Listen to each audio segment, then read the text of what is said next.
Didn't hear the... Perfect. Perfect. All right. So sorry about that. I'm going to try to change it up a little bit for those of you who have already heard my spiel before. My name is Susie. I live in Las Cruces. I'm native New Mexican. I was born in Santa Fe, but I've spent the majority of my time in Cruces. Love my city, love my state. I'm very intrigued by this work because my family was affected by poverty and a lack of mental health services for my parents. It greatly affected the outcome of how I grew up. I also, my family was mixed status. My mother and sisters were born in Mexico. And so because they were not US citizens, we faced a little bit of discrimination as well. So those are all factors that bring me to this work and that make me feel very passionate about it. I want to tell you a little bit of my background.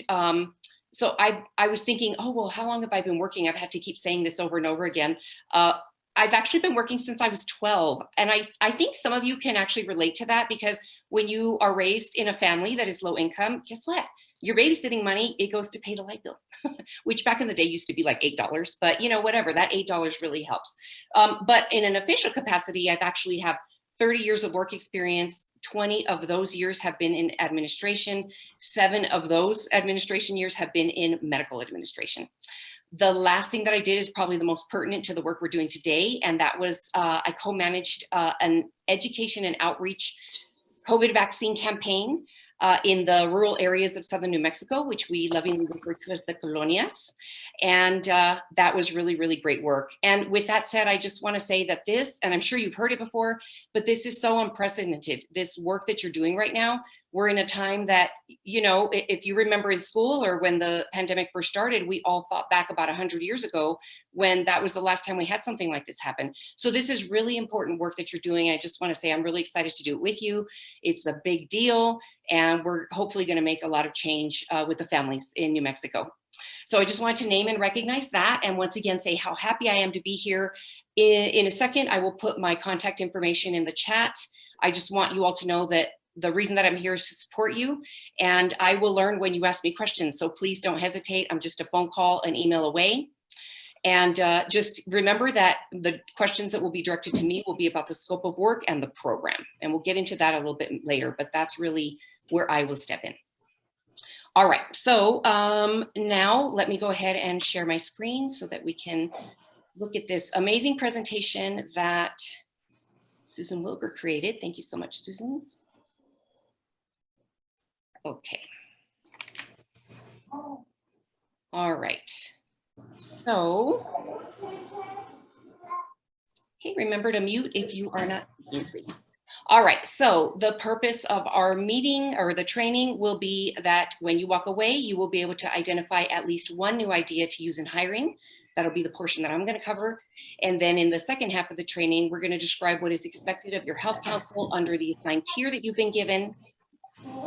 And we're also going to make suggestions to, where you'll be able to make suggestions to us for implementing activities for your tier level. All right, and the agenda, we've already done the introductions and the welcome. After I go over the agenda, Susan and Sharon will talk about the contract update. I'll then go over the hiring toolkit and creative ways to recruit, next steps to hire. I will also do a little brief reflection. We'll take a quick break and then return to discuss the tier levels and do a breakout. Then we'll wrap it up.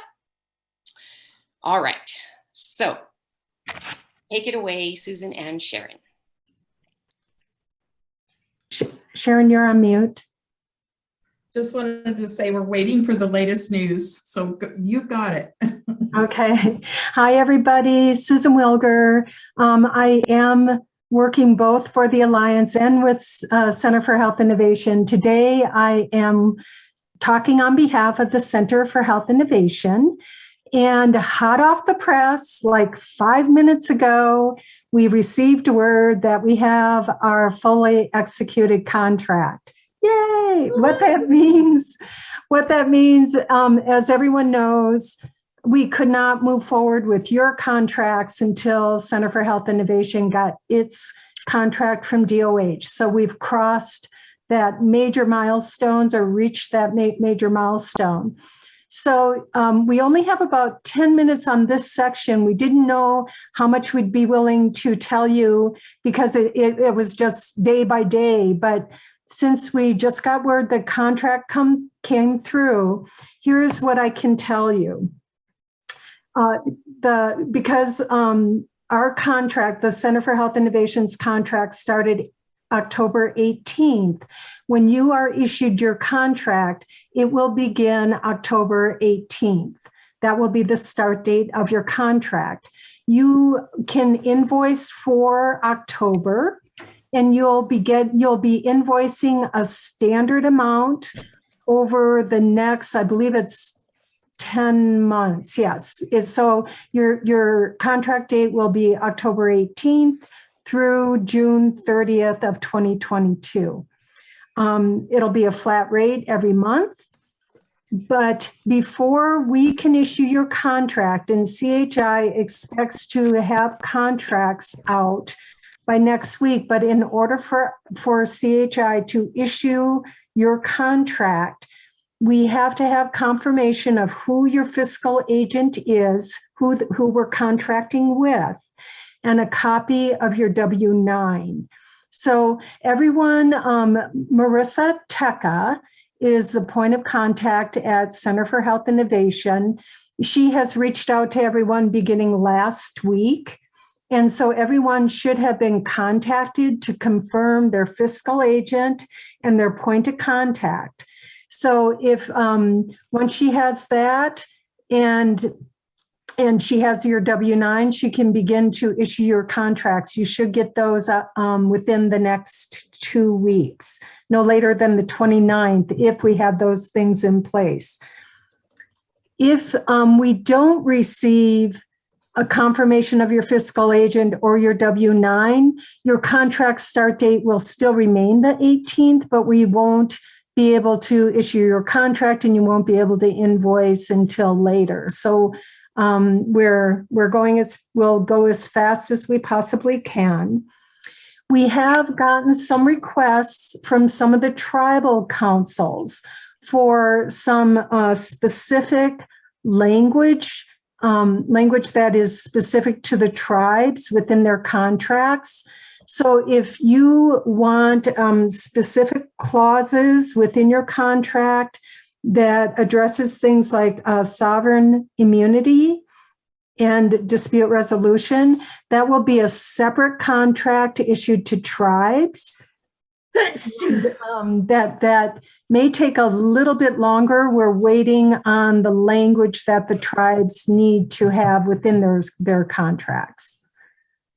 So we have, if you have questions, we allowed a little bit of time now and then at the end of the presentation. And we can take some questions, but please put your questions in the chat. And we have about 8 minutes to take questions.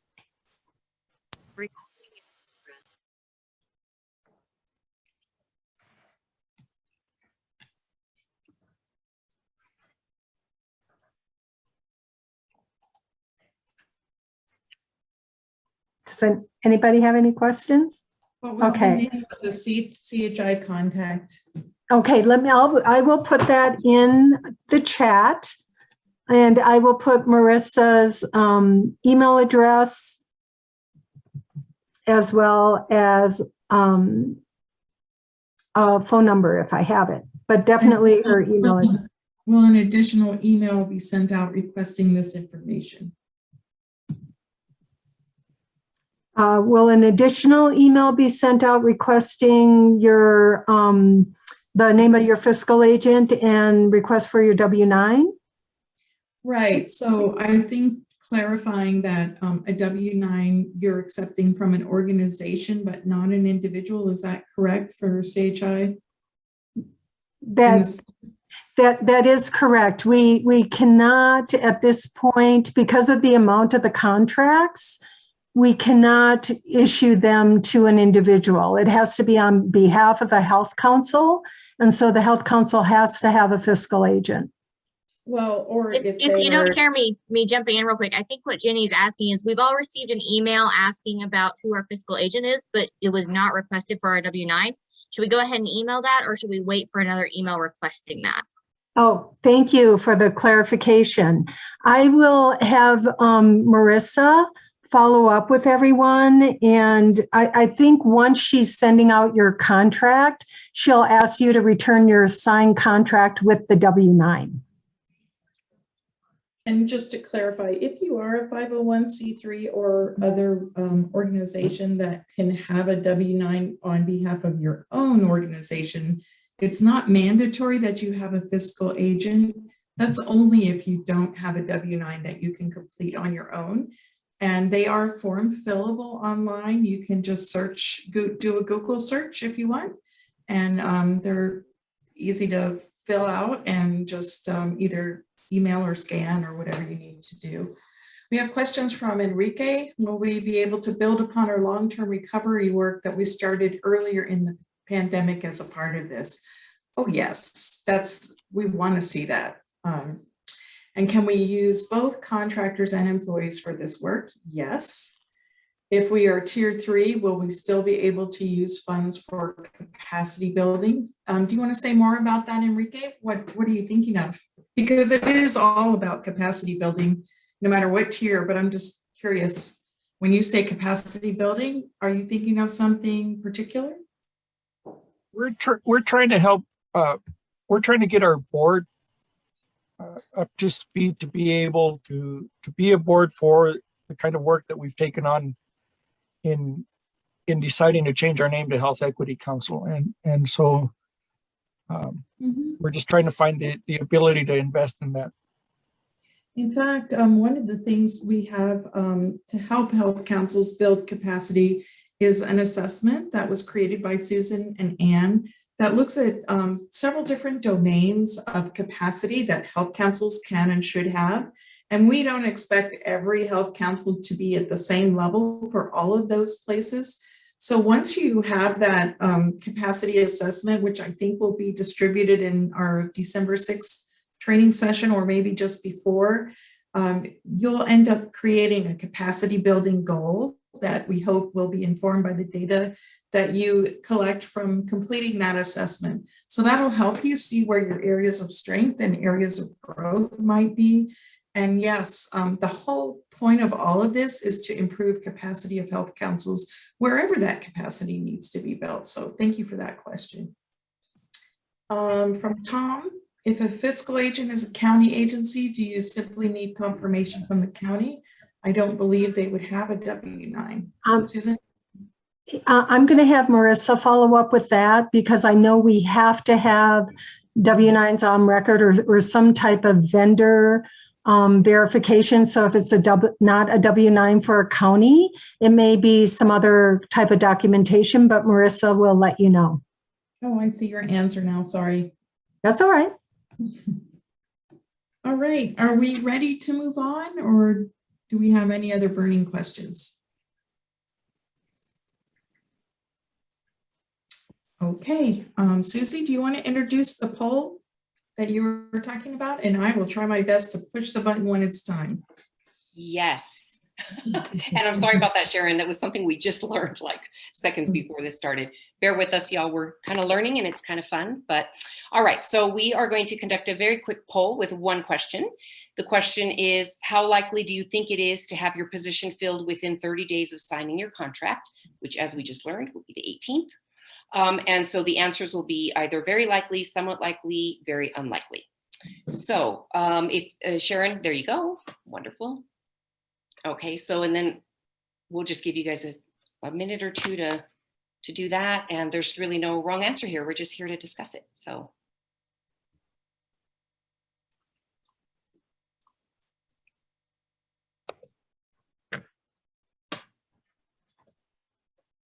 Wow, look at that, a perfect bell curve. I wonder, so were you able to end it, Sharon?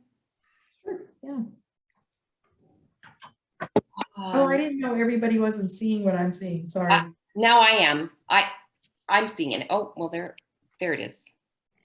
Okay, so the majority said somewhat likely.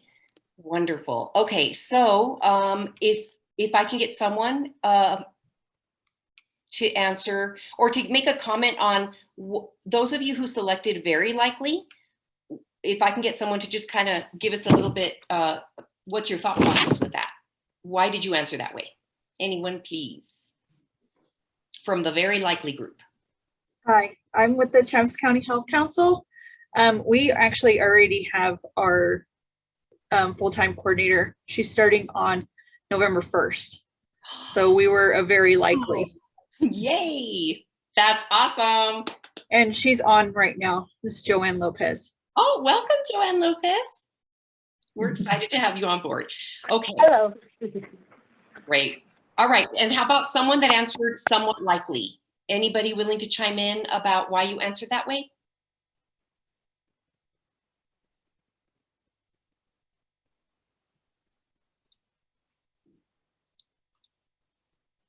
Anyone? It was the biggest group. There's got to be someone out there. Just give us a little. Maybe they're not ready to make commitments verbally yet. And so that's why it's somewhat likely. Okay. And do we have anyone from those who answered very unlikely? Talk to us about that. I guess I'll go. So basically for us, I know that we're actually in the middle of doing like some strategic planning and things like that, which will correlate with this. But I'm just a little concerned since we don't have job descriptions lined up yet and contracts and things like that for the, not necessarily for the grant, but for the person themselves. It'll just take us just a little bit to get the paperwork in order and then have it open and actually have the interview period and hire. So I would say probably closer a little bit to like end of November, maybe beginning of December. So probably a little closer to like 45 days or so for us, probably about a month and a half to possibly 2 months, but definitely before Christmas, but probably closer to the end of November. Got it. Got it. And perfect that you should say that, because that is what we're going to go into next. So thank you so much for that. Oh, sorry, I also would like to make a comment on that. Please. And this is Sergio Castro with the Lincoln County Community Health Council. The same thing that Sam said, about putting things together. We are a 501c3, but we've never had an employee. We've had contractors. We have a coordinator that is under contract. So we need to make sure that we have all that paperwork, all that language, and all those contracts in place. But also the other thing for us is finding the right person in our community. We are down southeast area, and we face a lot of challenges. So we just want to make sure that we have the right applicant that understands health equity, that understands what we're trying to do. It might take us a little bit longer for us to make sure that we find that right person that is going to help us carry this forward. So Thank you, Sergio. That's understandable, and that's a really, really good point. We have a couple more minutes. Does anybody else want to chime in? If not, okay, let's move on to the hiring toolkit then. So this also was created by Susan. I don't know what I would have done without her help. And I do have to say it was the Center for Health Innovation team. Oh, thank you. No, sorry. Yay, CHI, thank you, CHI. All right, so it consists of a job description, a job posting sample, social media samples, and ideas of where you can post. All right, so it is found in the Drive. I'm going to click on it now and we'll look over all of these things. If you can't see what I'm seeing, please somebody let me know. Give me a second. And while you're doing that, Susie, I just wanted to remind health councils that all health councils have access to a shared drive that has this and a whole lot more in it that could be helpful. I can share documents if you don't have a Gmail address, but if you do have a Gmail address, you can have access to the whole drive. So just let me know if that's something you would like to have access to, and we're happy to share. Yes, and thank you so much for that, Sharon. Also, that reminds me that, so these are all samples. So please remember that as I show you the samples, when you're ready to use them, if you could make sure that you download them first and make a copy of your own to work off of, because as you can see, I'm not sure if I can move this. Okay, so for example, here you would insert your health council name. Again, these are live documents, so you would create your own copy, and then it's pretty self-explanatory. You would just come down here. Oh, I gotta keep moving this, so I'm not sure what you guys can see, but so you would just adjust this to what you needed. So you would put your website address here down on the bottom where it says domain. And then you would enter in the email of the person that is receiving those applications, and you would put here the deadline. Okay, so let me just move on to the next one.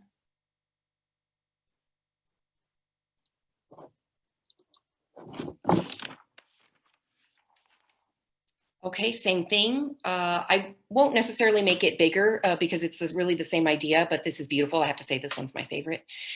So same thing, you just insert everything, download it first, fill out all the same information. So you just kind of are picking the one that you like the best, the one that you think will speak to the people in your community.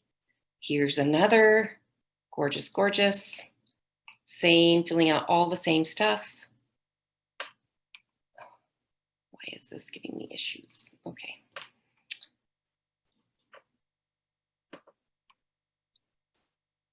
Okay, here's another one with the hands. It's really nice. Oops. Okay, so now this is just really in my way. All right, so next we're going to go on to the job posting sample. And here is, you would just kind of do the same thing.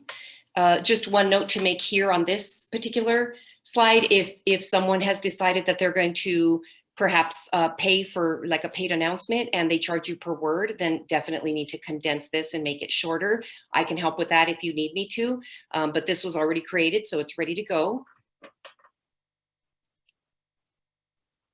Yeah, and the job posting is really good, like especially for emails, or if you want to put an announcement on your website. So if you don't have to be worried about paying per word like you do with newspaper ads, this is a good template for email and websites.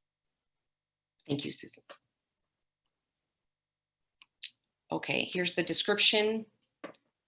Again, it's all pretty much done. You can take out what you want, take out what doesn't sound right.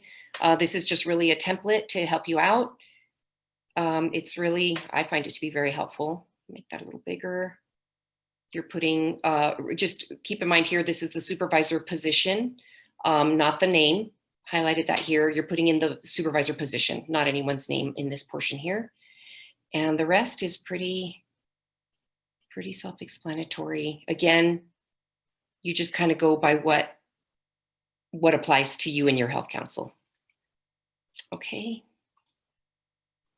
And next, this takes us to the job posting sites. So here are some ideas of where you can put these. You probably had already thought of some of these. We're going to go over in a minute if anyone has any additional ideas. So local newspapers, radio with public service announcements, emails with your networks, the Share Health Council members also, you can share it with that group, AmeriCorps organizations, colleges and universities. I actually think that one is probably what would work in our area. And then of course, social media. And here are some websites. Do I have time? I just want to see if I have a minute to, yeah, I'm going to go into a couple of these, but it's really nice the way it's laid out here, because here you can see that this is statewide, so you can post this here. If you click on it, it's pretty self-explanatory. The Santa Fe one, though, if it will allow me quickly to get in there, when I looked at it, I don't know, to me it wasn't like real quick about where I would go. So I'm going to see if it doesn't take too long. All right, so here we go. It's under critical links. And then as you see, when I hover, it's the nonprofit job opportunities. So that one, I just wanted to point that out. And for the workforce solutions,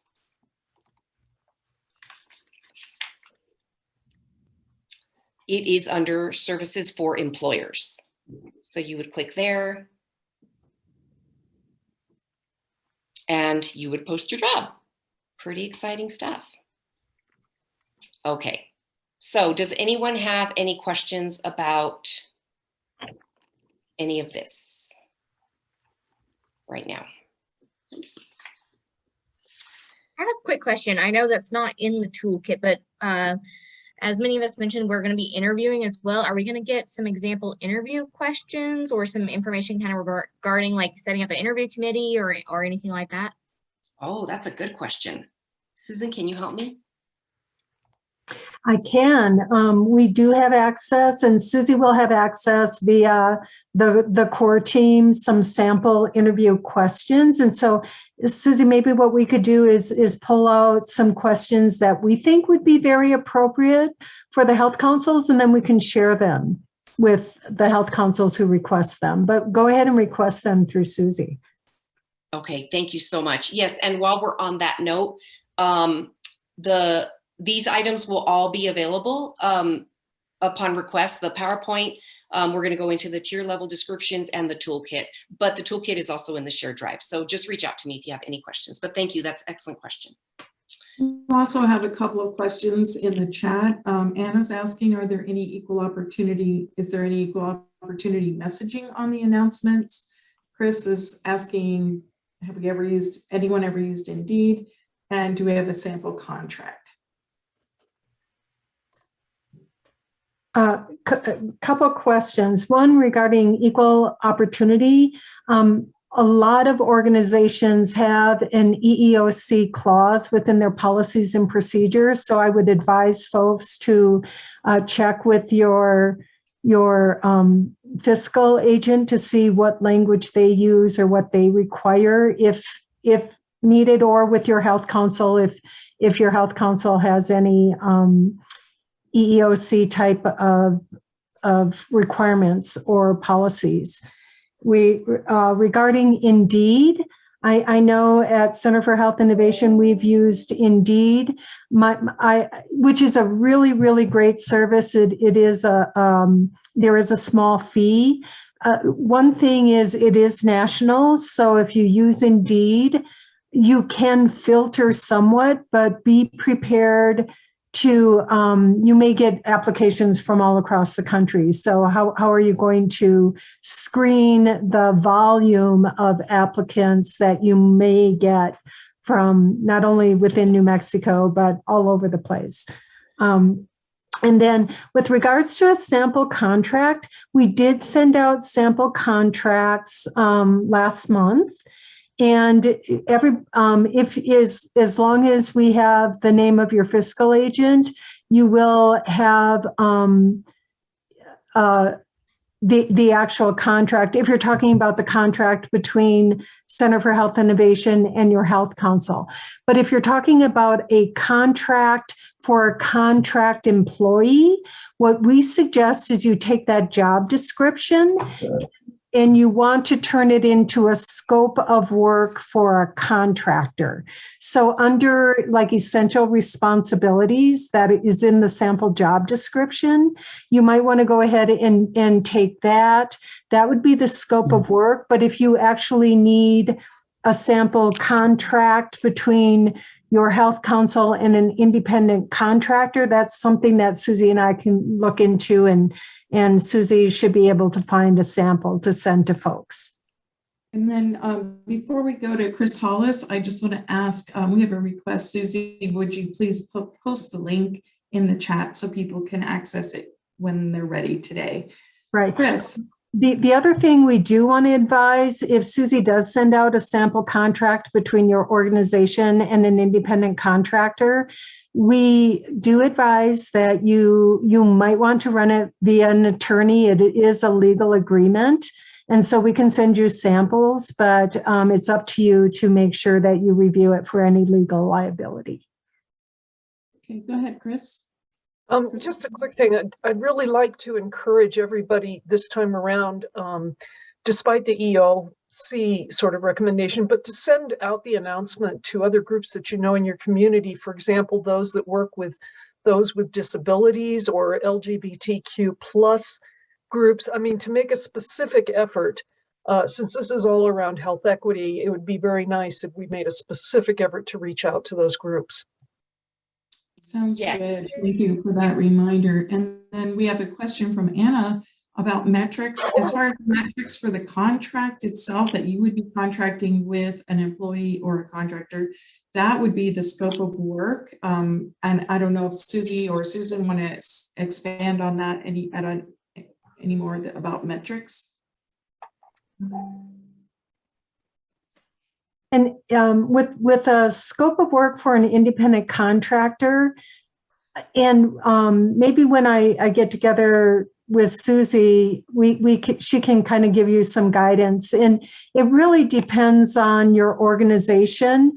It is nice if you have specific expectations as you go through your contract, and you'll see what the deliverables are. You may want to include some of those deliverables in the contractor's scope of work. And so we can maybe write up some tips, Susie, for anybody working with independent contractors. Absolutely. And share that with the group. And we have a question about, has the link for the Google Drive toolkit already been sent out?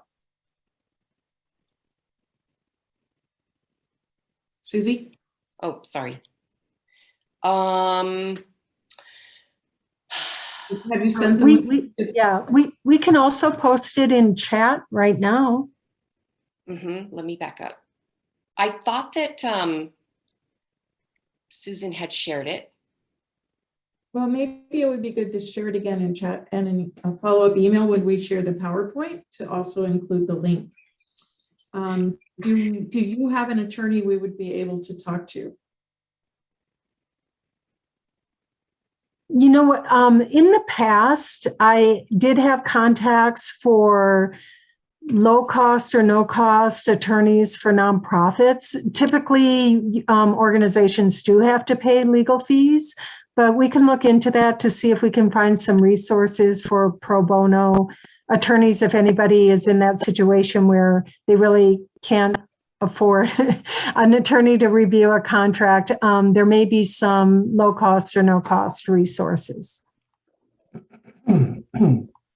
Ginny says that would be wonderful to have the sample contract for their health council and an individual. So just to reiterate, the contract, not the sample, the real contract will be coming when? Probably in the next week or so, Susan? Yeah, as long as we have the information. I did talk with our finance director, and she knows that we're going to be working on getting those out this week for everybody where we have the information. And as long as we have the information, they're targeting to get everything out by the 29th. Great. And then she's also interested in a sample contract for the individual to hire. And then another request for the link, and there it is. And the link that you provided, Susie, what can you tell us what that is? It takes them directly to this screen. Okay. Yes. And that's all the forms. Okay. Yeah, and Great. they'll also get all this information after the session is over. So that's great. Okay, so these are excellent questions, by the way, and I'm learning so much just with these questions alone. All right, so let's move on to. Just so you know, Susie, Maureen tried it and it says you need access and don't have it. And that's what I think. If we don't have your Gmail address to be able to share the drive, we can share a document with you, but not the drive. So if you do have a Gmail address, that would be most excellent, and we could share everything with you easily. Yes, and so, sorry, I'm struggling to look at the chat and share and all this stuff. That's why I'm reading it, but you could send them as attachments too. That's another option. Right. So what I was going to say is that hopefully my contact information is in the chat, and it will be again at the end of this slide that we will share after this is over. So please reach out to me if you can't access it because you don't, for whatever reason with the email. Just a couple more comments and questions. Tom from Sandoval County says they'll be using a professional services agreement for a contractor. Is there a sample PSA to follow? Also, given the amount to the contract, will we need to get bids from at least 3 potential contractors? And that's based on your own procurement policies. So if your procurement policies require you to get bids, but Center for Health Innovation will not require you to submit bids for any kind of contractors or professional service agreements. Okay, and then Sarah is requesting access with her Gmail. As a county organization, we do not have a Gmail account, and then we have Anna requesting Gmail. So you don't have to have a Gmail. We can send them as attachments, but if you do want access to the whole drive and choose to either set up a Gmail for this purpose or use somebody's in your health council, just let us know so we can be sure to add you to the share drive. And that's all the chats. Okay, thank you, Sharon, so much. All right, so next we're just gonna kind of help each other out and have a group discussion about creative ways that others have used to recruit. And I think it was Chris Hollis that mentioned reaching out to specific groups, but is there anyone else that has any other ideas? And also, this is a time where we would address additional questions about hiring. So what have some of you done to recruit?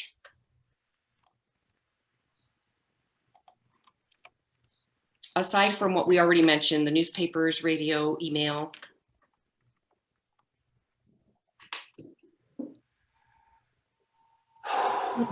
I'll start off. One thing that's been helpful for me is I've had some really great interns over the years. And so I always reach out to my former interns and say, hey, are you interested, or do you know of anybody interested? So it expands the network that I already have with people, connecting with people who I know are interested in the field. Thank you, Susan. I also will say that I was at the public health office here in Las Cruces last week, and I was sitting there waiting after my third booster, the 15 minutes that they make you wait, and they had bulletins all over the place. So that might be an idea, maybe posting something there. But also remembering that this work is all about community. So definitely thinking of a place where people that are involved in their community would likely see the posting. Anyone else?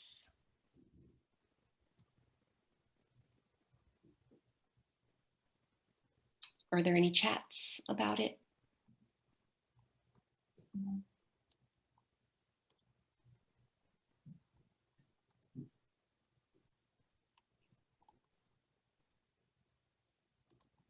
Nope.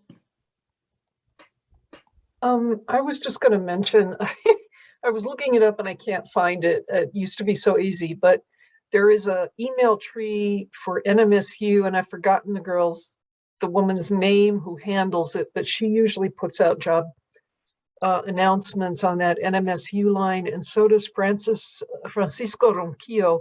He also has an email tree, and he puts out things like that, and sometimes they reach groups that are not reached any other way. Thank you, Chris. That reminds me, there is an interagency council listserv as well in our area of Southern Mexico. I think it's mostly for Doña Ana County, but I think the reach is a little further than that. So that would be another idea, some sort of a listserv. That's great. Thank you. A couple more chat that we want to mention. Maureen mentions about granting, she believes you can grant access to anyone you want, even if they use other than a Gmail. I've been trying to do that, which is why I missed a few chats, and some it's letting me and some it's not. So I have no idea why it's blocking some that are not Gmail, and it is allowing some that are, I don't know. So when we figure it out, or if you know the secret to that, Maureen, let us know. Recruitment idea, local community college for Marie. Joanne, so that's requesting permission. Tom from Sandoval says they're soliciting names for a potential contractor from their health council and from other community stakeholders. Enrique said they've already started on long-term recovery work, so they'll build on those doing that work. Some more email requests. And Sarah Jo Bowman, I brought up the need during our weekly higher education task force meeting at NMSU Carlsbad. So yeah, just mentioning at other group meetings. And that's one of the strategies we use too. Obviously, when we were hiring, we sent out to health councils, we put on other boards that were in different areas of the state. And I mentioned it at meetings to get possible candidates who were familiar with health councils. I think we're caught up. Okay, so with that note, I want to just say that word of mouth, or just when you're in public, because guess how I found out about this position? I happened to go to training there. We met in line, waiting in line, and she mentioned the job to me. So yes, definitely don't hesitate to just reach out to people and speak to them when you're out and about, especially when you're in groups where people would be interested in this work. Did I interrupt someone? Chris, were you going to say something? Me, no. Oh, okay. Chris Hudson. But... Oh, okay. I was gonna say, oh yes. And another thing is my professors continue to send me things like that. So it's more, I think, than just going to the community college and going to the admin and asking if you can post it on their site. In my opinion, it's really nice if you can start a relationship, which you probably all have already done that or thought about it, with the professors and those that are running the departments in public health, social work, that type of thing. Yeah, someone hold on a minute, Susie and Susan. I just heard Chris Hollis say she thought Chris Hudson was trying to say something, and I just wanted to give him a chance. Thank you. Before we go ahead. Go ahead, Chris.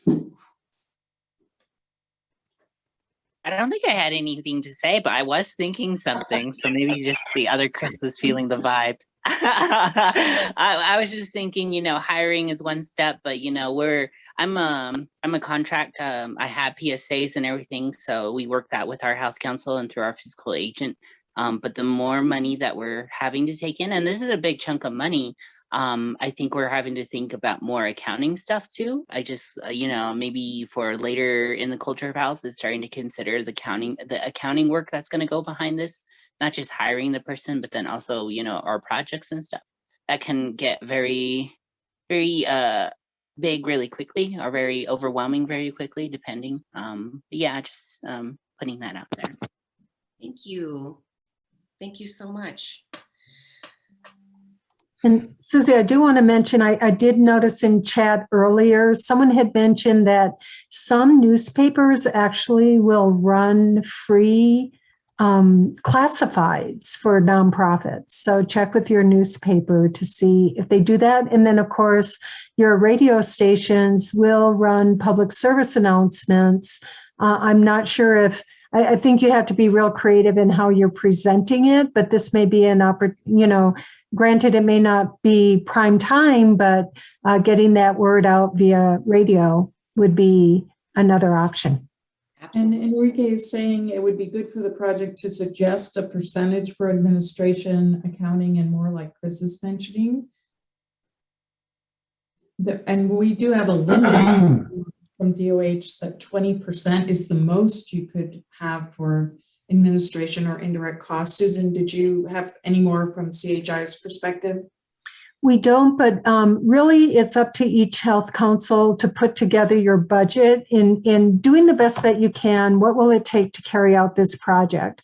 We're suggesting the staffing be somewhere around maybe 0.75 to 1 full-time equivalent, meaning that 40 hours a week could be filled by more than one person or by contractors. But really, you also have to take into account what are the other do you need to purchase a computer? Will there be travel involved? And it's really up to each health council to make sure that you create a budget which is going to work for you. And for those who are requesting access, I see about 10 different requests to share. And after this meeting, I'll go through each one and click. That may be the piece that's blocking the sharing that needs to happen. So just wanted to let you know I'm seeing that in my email, and I'll get to that as soon as I can. Oh, wonderful. Okay, so we need to move along, but this has been really, really great. Everyone has had so many wonderful ideas and amazing questions. And so now that we have the different ideas that folks have said, what we're going to ask is if we could just do like a little brief activity, and if you can write in the chat the steps that you plan to take to move forward with your hiring. So based on all these ideas that you got, what resonated with you? What do you think will work? So we'll give you all just a little bit of time to do that. And if it's okay, while you're doing that, what I wanted to do before we break for our next section of this is I would like to introduce a reflection and hopefully a culture of sharing reflections. And I want to talk about this because I think from time to time we come across things that we see and they really, we can identify with them and we think that they'll help others. They make us feel less alone in this work. And that's kind of what happened here with me. I came across this years ago and it has always stayed with me. And so, as you all know, I'm from Las Cruces, which is the second largest city in New Mexico. I was raised in a rather big trailer park. It was so big, like there were rows and rows and rows of trailers. However, no one knew where the trailer park was. You know, if I were to tell someone, oh, I live in Shangri-La Trailer Park, they had no clue. So in that way, I felt a little invisible and a little bit small. And now we take our state, New Mexico. You know, by square mileage, it's one of the largest states. However, I don't know if this has happened to you all, but I went to Texas and I was asked if I needed a passport to come back to New Mexico. So, you know, people don't really understand New Mexico at all, and economic well-being of New Mexico puts us last. So that's another way that we can sometimes feel small when we're trying to do this very important work. So that's why I selected as my reflection that I'm going to share with you today a quote by Eleanor Roosevelt. And just as a reminder to those of you who, you know, have forgotten your high school history, she's a first lady that throughout her life focused on helping the poor. She stood against racial discrimination. She spoke out for human rights. She's an advocate for children and women and veterans. She was truly an ally and a pioneer in the work that we're trying to do today. So that is why I have chosen this reflection that I will read. And if I think we'll have a little bit of time if anyone would like to chime in or just sit with the reflection afterwards, and then we will be breaking at 1:55. Okay. Where, after all, do universal human rights begin? In small places close to home. So close and so small that they cannot be seen on any maps of the world. Yet they are the world of the individual person, the neighborhood he lives in, the school or college he attends, the factory, farm, or office where he works. Such are the places where every man, woman, and child seeks equal justice, equal opportunity, equal dignity without discrimination. Unless these rights have meaning there, they have little meaning anywhere. Without concerned citizen action to uphold them close to home, we shall look in vain for progress in a larger world. Eleanor Roosevelt. Beautiful. Yes, that always gets me. So,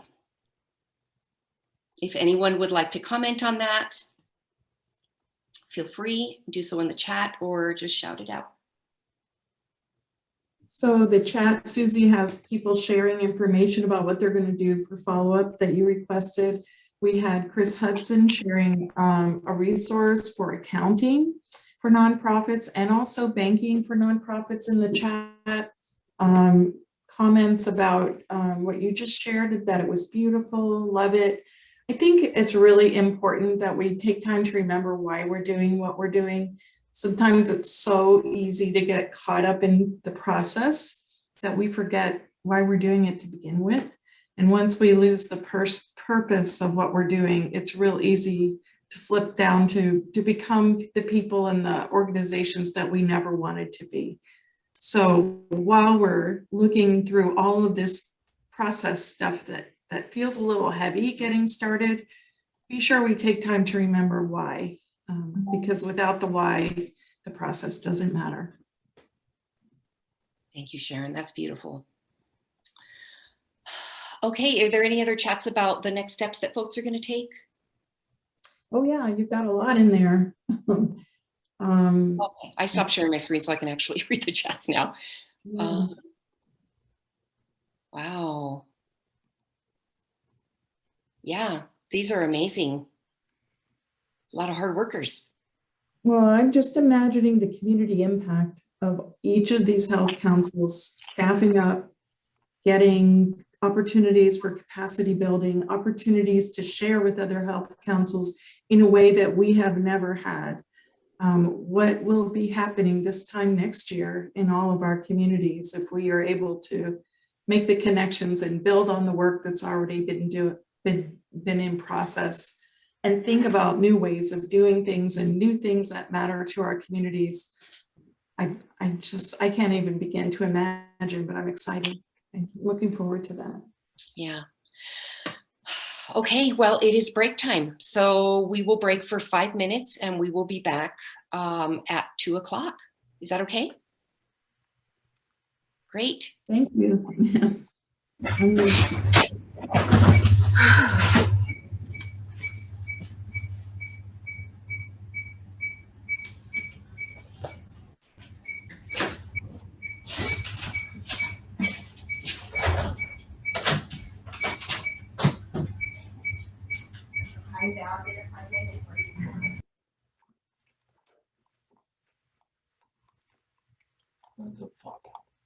Recording in progress.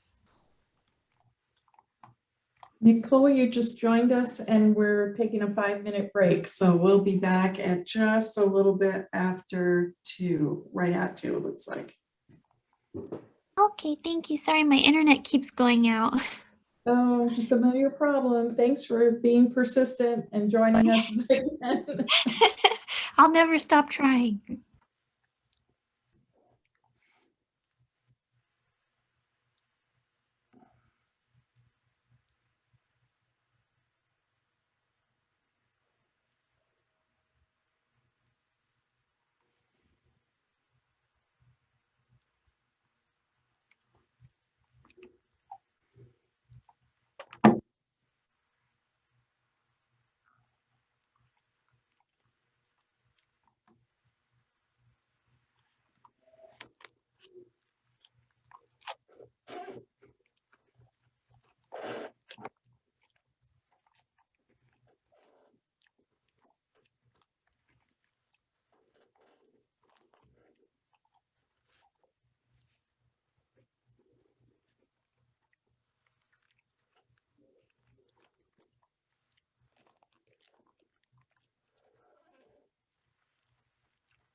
Oh, no.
Okay, it is that time. Sharon, I will let you take it away while I pull up the screen.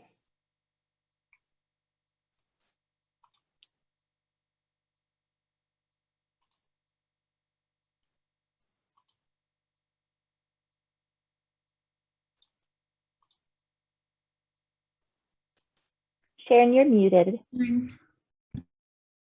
Okay, sorry about that. I'm not used to muting myself. I forgot. Well, that just says a lot, doesn't it? Reminding you about the Health Council tiers. So the reason we created tiers as a part of this work was because we recognize that all health councils aren't alike.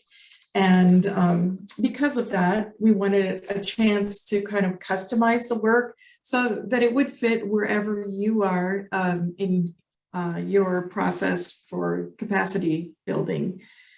There are 3 tiers, and the tier that you were assigned is based on how you answered questions in the letter of interest that you received. And the tiers were divided into general categories, understanding that not everybody is at the same place for every part of capacity building. But in general, depending on how you answered questions, we focused tier 1 on either health councils that maybe didn't meet for a long time because of COVID, or maybe they lost a health council coordinator and had trouble restarting, or are just new. We have some new tribal health councils that are just starting. So anybody that's just emerging or re-emerging and really needs help building a foundation to create a healthy health council, that's tier 1. And tier 2 are the health councils that are doing pretty well. They've been going, they have a history, they made it through COVID and managed to maintain the structure and function of their health councils. So they're doing pretty well. And then tier 3 are the ones that are super resourced, have super capacity, and really have the ability to be a mentor to other health councils. And so we had opportunities structured to support their abilities and their capacity as well. So the next slide, Susie, shows that there are some pieces of the scope of work that are common to all tiers. And remember, when we're looking at scope of work, this is over a 2-year period, and you have support for each piece of it, and you're hiring somebody to oversee this work and work with the Health Equity Committee that you'll be creating if you don't already have one in your health councils. So today's training is about the hiring staff or contractors. And then next week, the next 2 trainings are about your Health Equity Committee. You'll learn that Health Equity Committee, just like everything else we're talking about, we want to be as flexible about what that means to your health council so that it fits what you have as far as resources, what you have as far as needs, and what you have as far as availability for people to participate in creating a health equity committee that we hope will go long past this project, that will be a part of the way health councils do business, that we're concerned about health equity. And health equity is the broadest picture of the word when we look at health.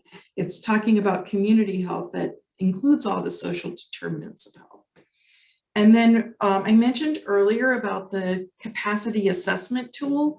And this is just to support you when we're looking at one goal that each health council will select or create to build their capacity. And again, this is customized to what your specific health council needs, but there are some basic domains of functionality of capacity that an organization needs to be successful. And so we thought that it would be helpful to you to kind of have a look at what those are and where your health council falls. And you are the one that determines this, not us, because this is a self-assessment again.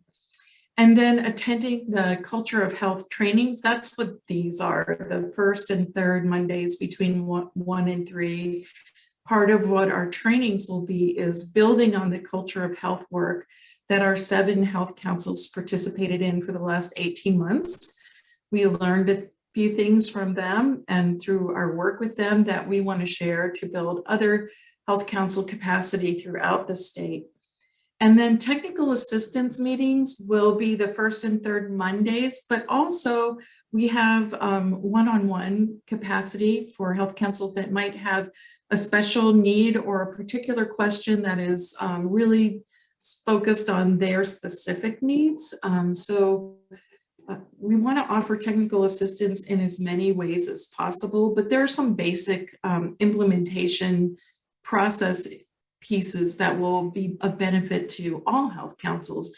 And so we want to make sure that all health councils have access to that information at the same time, which is why we do some large group meetings. Also, we want to build connections between health councils. We want you to know the people, the other people who are doing this work in the state, and share ideas and share resources like we did today, so that everyone doesn't have to reinvent the wheel, that we can learn from each other and share resources with each other. And then participate in culture of health peer learning meetings. And so what we recognize is that even though we have some really experienced and highly knowledgeable consultants available to this project, that the consultants only know a piece of the information, but much of what you learn and what you discover will be something that we need to have a space for you to share with other health councils. And so we will schedule quarterly some kind of focused peer learning or peer sharing trainings, so that if there are ideas that work or things that you've come across that would be great resources for other health councils, that there's a way to share that. So just keep that in mind as you're building your capacity, that if something really worked for you, you probably want to find a way to share that with somebody so that all health councils can benefit from your experience. And then once a year, we're kind of targeting maybe the spring of 22, depending on what happens with COVID, to attend a statewide health council meeting. And we would love to have this face-to-face. And if you were attending this past Zoom health council, statewide health council meeting, you'll know that we raised quite a bit of money to support health councils travel to the statewide meeting that we hoped would have been face-to-face in October. And all of that funding will be available to health councils when we are able to have our next statewide health council meeting. I believe that so much more is communicated face-to-face than can ever be communicated in Zoom, that I want to be sure we all have the opportunity to engage each other face-to-face. And with that said, I'm grateful for Zoom, because if this was a conference call, it'd be even harder. So, and then to attend one elective training on a topic that best meets the needs of the health council. So part of what we're putting together is a more extensive calendar of opportunities. Some are these Monday trainings that will be offered on the first and third Mondays. Some are some of our national partners trainings that are free and available to health councils. So we know not everybody can do everything, but we want you to have a menu of things that we find that would support health councils' growth and development. And that being said, if you come across a training that's available that you think would benefit health councils, please share that with us and we'll add that to our calendar, which is being developed now. Also, if you have any great ideas for how to do this, we would love it. I've put together our first quarter kind of training plan that included Zoom links for the trainings and Zoom links for documentation as best I could, but I know there's a whole lot better ways of doing things. That was what we could do quickly, but we'd love to have a system in place where health councils could go to one place and find opportunities and access points and not rely on trying to track everything another way. Sorry about that. That was my mouse. Will there be a way to join via Zoom and in-person meetings? We always want to make Zoom available.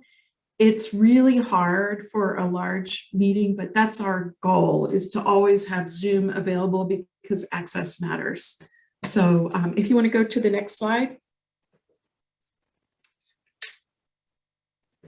Oh, and each tier will have activities on, yeah. So let me tell you some things that are specific just to certain tiers.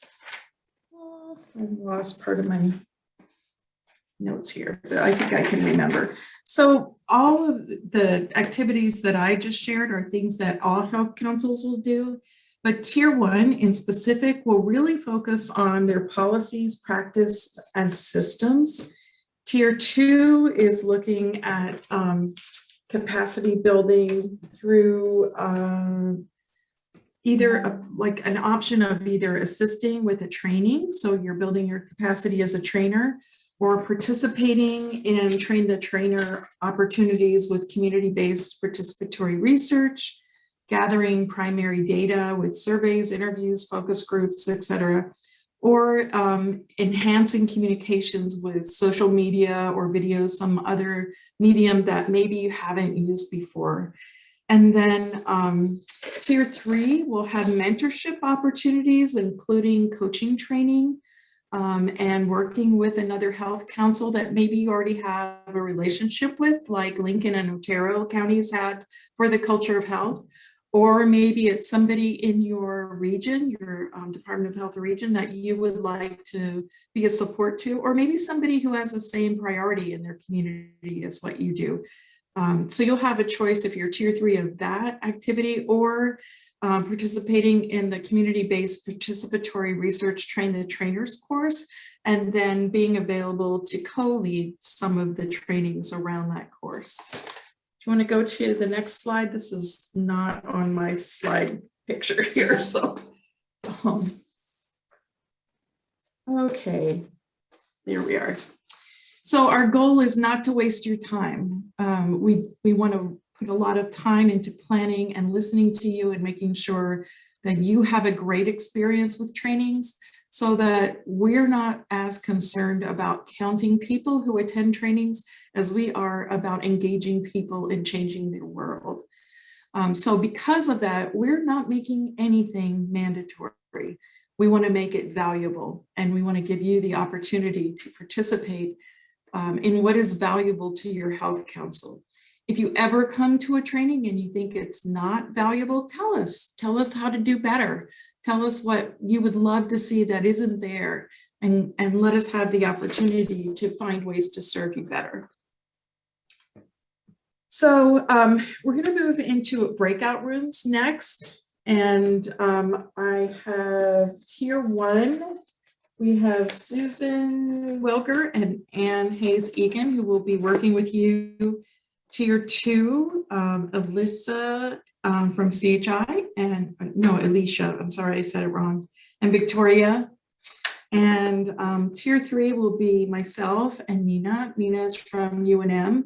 So it's really exciting that you have the opportunity to have breakout sessions with these leaders, because these are the leaders in this project. These are leaders that also worked with Culture of Health. And so they're also leaders in the public health arena. So this is a great opportunity to have access to people who can help you as you explore your tiers and questions about your tiers, but also if you want to share some ideas or maybe think about a conversation that you'd like to have in the future that we can help to facilitate. So we want to be able to break out for, I think we had about 15 minutes. Let me just double check. Sharon, just out of curiosity, are we selecting the breakout groups from what we're doing, or have you assigned them? You assign the group that you belong to when you completed the letter of interest. So if you were identified on that letter of interest form when you did that self-assessment, that's how we got the tiers. And then I don't know who was, Susan, did you have other criteria for people that maybe weren't listed directly, how they are assigned in this meeting? No, so everybody, based on your letters of intent, are assigned a tier, and someone will be in the main room. So if you, for some reason, aren't put into breakout room tier 1, tier 2, or tier 3, then someone will be there to put you in a room. If you don't know what your health council tier is, then go ahead and select what room you think you should be in. Okay, because I mean, I don't think I was put onto my health council as So that, but as a health equity specialist, I'm seeing some, but I'd much rather be in tier 3. Yeah, so Yeah, that conversation will happen once everybody else goes into the tiers. If Okay. you're left, then when Geraldine's setting up the tiers, you can tell her at that point. So do you want to go ahead and send us to our tier groups? And then, Victoria has. Oh, just a quick question. We have 20 minutes, correct? well, no, I was trying to keep to our schedule. Oh, okay. So Okay, so okay, that's fine. yeah, we're a little over schedule, so it sounds like we'll have 15. Okay, right, so we'll come back at 2:30, which is why I'm pushing to move into the tiers now, so we have time to answer chat questions and do all the things we need to do that we haven't gotten to yet. All right, thank you, Geraldine.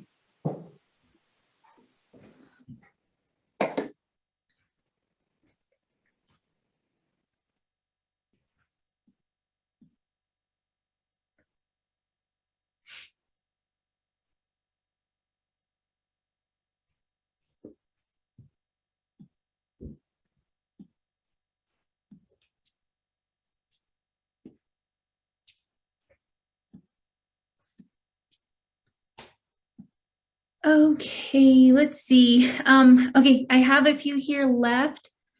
And if you want, you can just unmute and let me know what tier you'd like to be in. And let's see, we have some people still moving. Wherever Jenny Adame went, I need to go that direction for Community Wellness Council. Diane, okay, give me 1 second.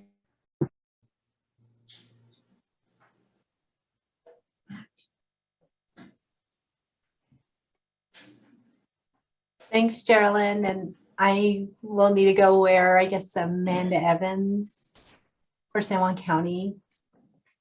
Okay, let's see. Oh, no problem. Let me. San Juan County. Hi, Jerry. My name's Valerie Lopez. I need to be in tier 2. Okay. Thank you. No problem. Hi, this is Becky Jones. I just need to be where Sandoval County Health Council is. All right. Okay, 1 second. I'm sorry. I'm going through a list and I have to go back, find the group number, okay. and then change that. So looking for Amanda. Geraldine, it's Joanne Palomino. If you can put me with Chavez County or Eddie or Lincoln. Okay. Okay, let's see.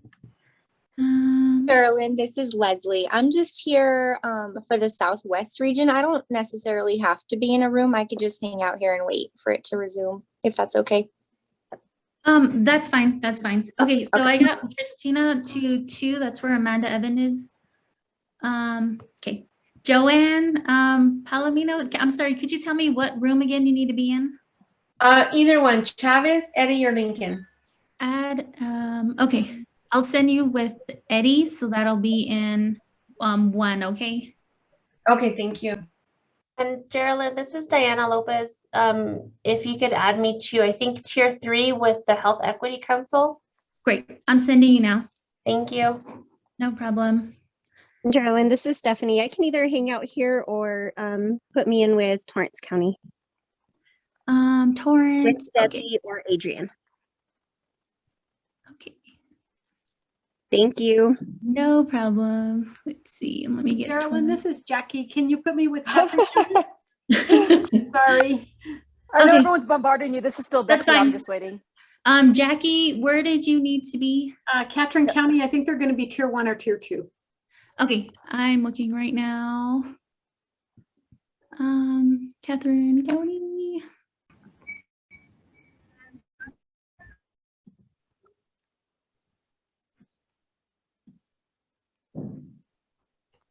Okay, whoever is left, if let me know where I can move you. Becky Jones, I need to be with Sandoval County. Becky Jones, okay. Okay, I'm sending you to 2 right now, Becky. 2? Okay. Yep. Valentine, I need tier 2. Tier 2, okay. I'm sending you now.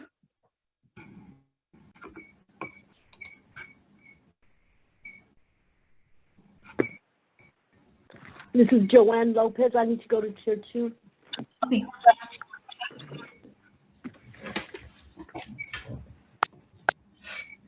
Okay, whoever's left, I can still send you. Geraldine, hi, this is Margaret. I accidentally got booted out. My power went out. Hidalgo, Luna, Doña Ana County, and I believe tier 2 with Alyssa Myrick. Alyssa Myrick. Okay, so let me see if I can move you to 2. Right, tier 2? I think so. I'm not sure, but I think If not, come back and I'll send you to 1. Okay.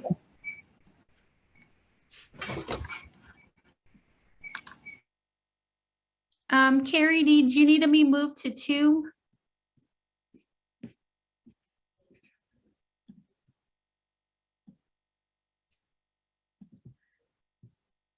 All right, is there anyone else in here that needs to be moved? Hey, Geraldine, this is Steve Martinez. I'm representing the Northeast region, so I think I'm okay hanging out here. It's hard to say. We're a little Okay. scattered, so That's thank you. fine. Yeah.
Hi, looks like we had someone join us. Is there a tier that I need to put you in?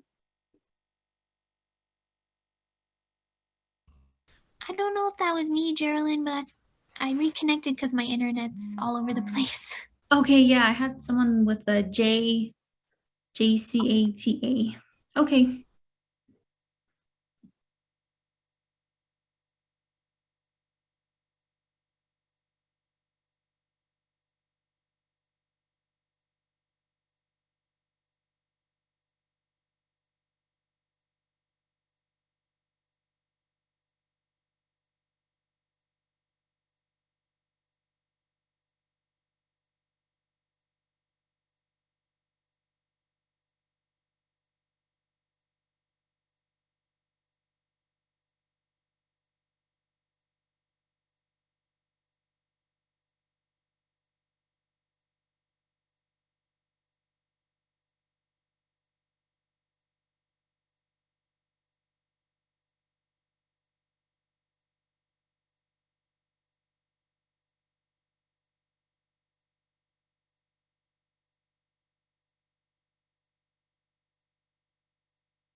Welcome back, everybody. We're about halfway back, and thank you, Geraldine, for managing all of those tiers and all of those rooms. No problem. We got through it. So we still have closing, so let me give everybody a minute to get here. We're almost there. Okay, so we've learned our first lesson that maybe we need 2 rooms for each tier, because that wasn't very much time to work with your tiers. So, but other than that lesson, I want to give each tier a chance to share with the other people that weren't in your room what was some of the most important things that happened in that room. So can we start with tier 1? Anyone that was in that room, something important that happened that you want to share, something you learned, discovered?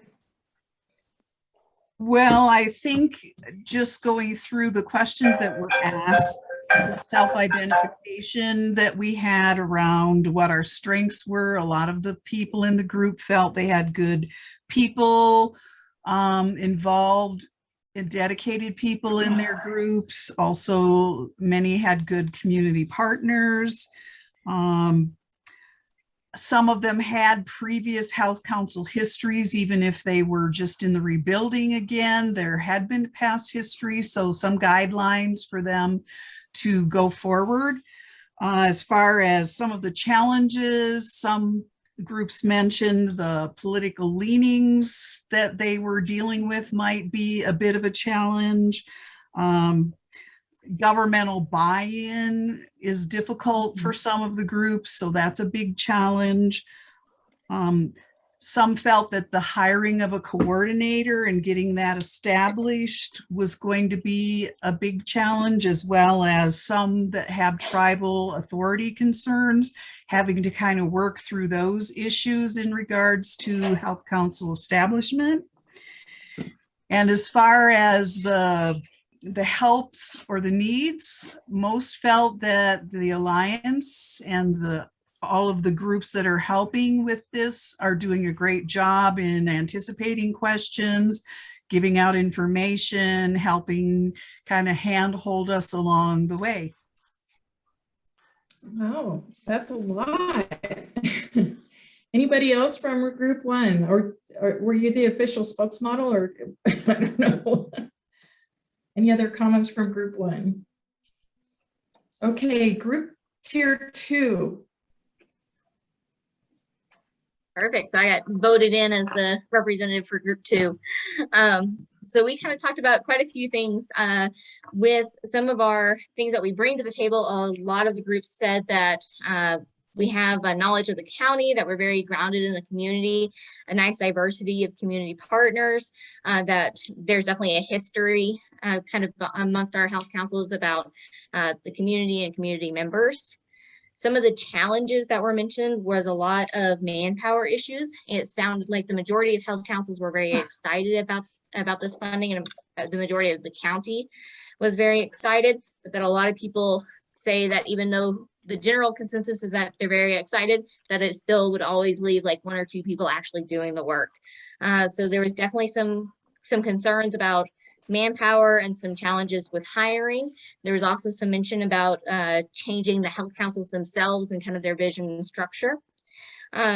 We talked about what kind of supports we might need, and there was a lot of consensus kind of around engagement and really targeting and how to reach our community members and our community itself and amongst the organizations, how to really get some more of that manpower and get some more of that engagement amongst community members.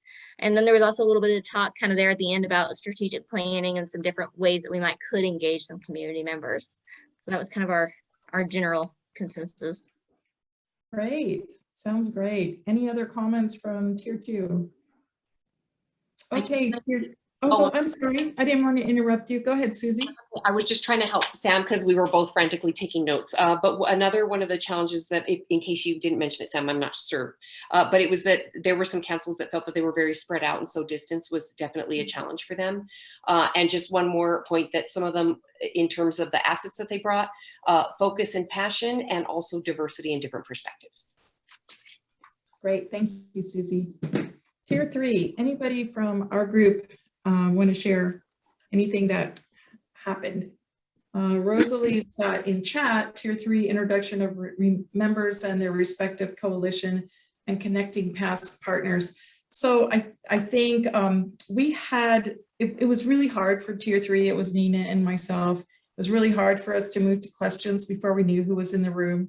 And we were so limited with time. We actually focused exclusively on who was in the room and the CBPR training, the trainer opportunity that Nina knows very well. And we wanted to take advantage of her experience in that area because she's not always able to be with us. And so in light of that, Nina, if you would spend just a minute or two sharing with our other health councils what CBPR Train the Trainer is about and who it's open to, I would just love to have them all get a little sense of what that is. Okay, so I'm Nina Wallerstein from the College of Population Health faculty here and have been working with the Culture of Health grant before this big CDC effort came, piloting some opportunity of linking community-based participatory research action training with dated action and other trainings and stakeholder engagement. And in a nutshell, an idea emerged in the last institute that I ran this August for a week. It was a community-based participatory research week where there were a lot of health promotion managers and some people from other DOH meetings, as well as community health workers, about creating an opportunity for regional-based trainers who could then be the core center for their own region to bring community engagement training into that region. And so we would host probably in next winter, spring, a 2-3 day gathering of people who would like to become trainers. And those of you who've already been through this, or I've worked with in the past, or worked with Victoria Sanchez in the past, and others who might be interested in just playing that role as an individual or as a health council, to then take on that opportunity to kind of be a central resource in your own region. And I'll work with the health promotion managers and health promotion staff as well for those who want to be that central resource. And then also I do a lot of personal work. I've worked for more than 30 years with tribal communities. And if we wanted to create more of an Indigenous focused CBPR institute, we could do that as well. Thank you, Nina.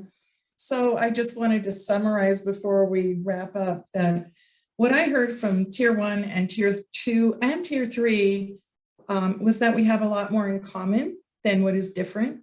We have a lot more similarities in our challenges that we face as health councils, in our need to know each other and our need to have support, to understand what's happening. And I see a couple other comments about Tier 3.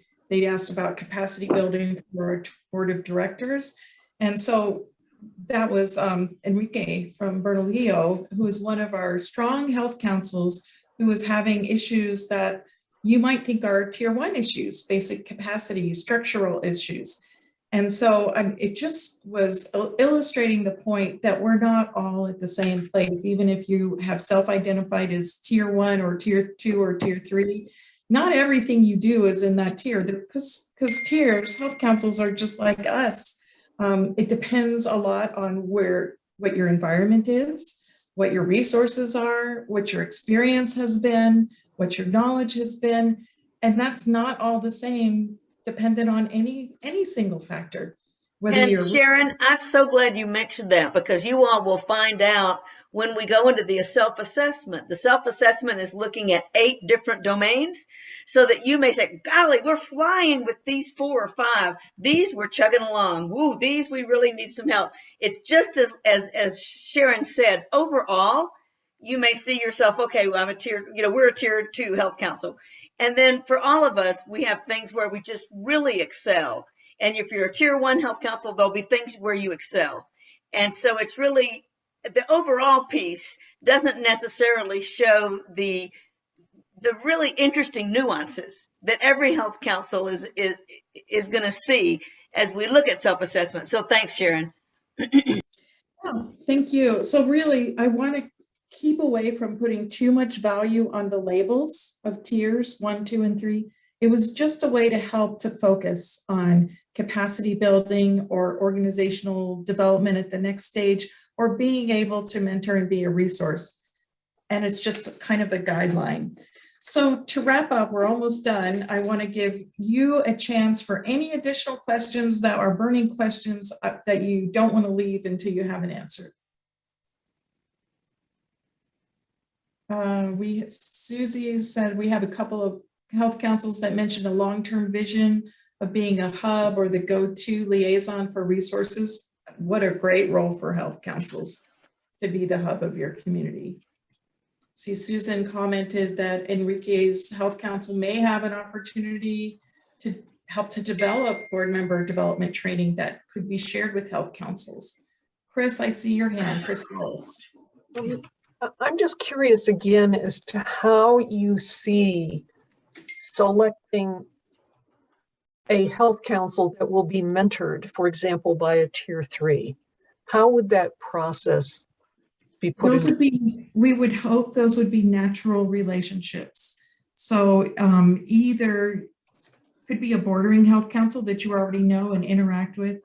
It could be somebody that's in a different district that you work together, like your judicial district might be different than your DOH district, and you work with them in some capacity. And so you want to build on that relationship.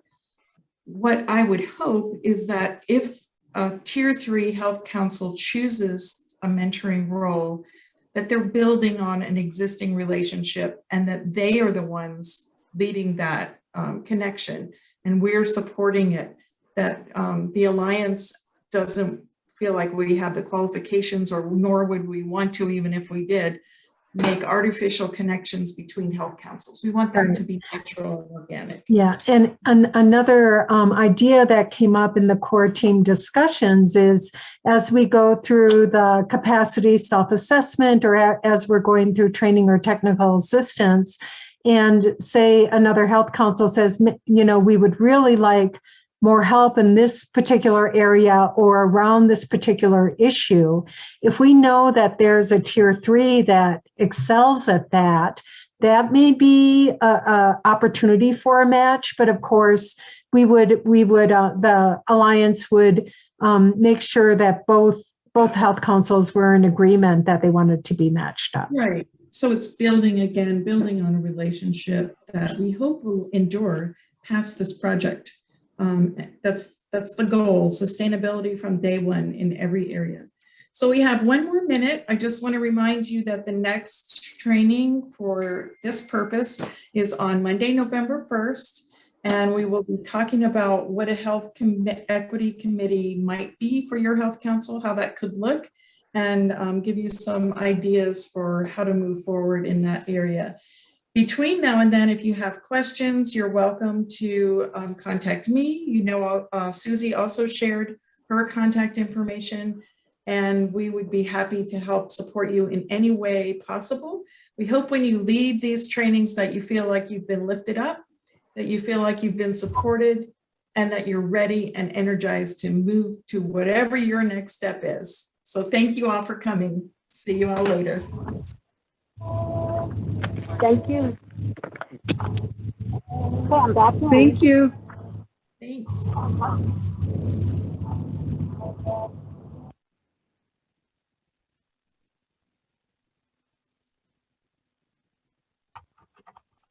And Debbie Ortiz, you asked about CHW contracts. We can get you in connection with the contacts at UNM who can help you with that.